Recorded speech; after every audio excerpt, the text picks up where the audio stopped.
ఈరోజు తెలంగాణ రాష్ట్రంలో 21,000 పైన ఉద్యోగస్తులు ఉపాధ్యాయులు రిటైర్ అయితే వాళ్ళకి రావాల్సిన బెనిఫిట్ చెల్లించకుండా ఈరోజు ఇబ్బంది పడుతున్నటువంటి పరిస్థితులు ఈరోజు చూస్తున్నాం. అందుకే ఈరోజు భారతీయ జనతా పార్టీ తరఫున ఉద్యమం చేస్తే తప్ప ఈ సమస్యలు సాధింపబడిన ఉద్దేశంతో ఈరోజు ధర్నా కార్యక్రమాన్ని ఏర్పాటు చేయడం జరిగింది.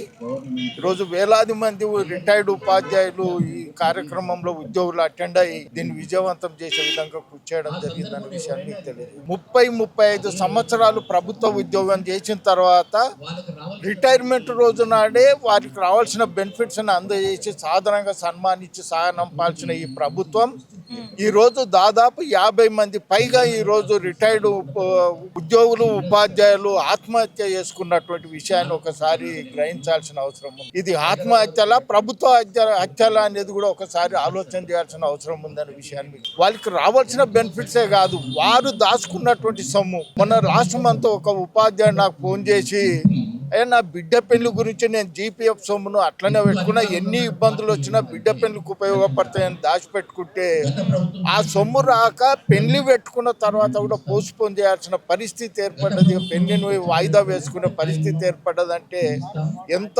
దౌర్భాగ్య స్థితిలో ఉందో ఒకసారి ఆలోచన చేయాల్సిన అవసరం ఉందనే విషయాన్ని మీకు తెలియదు.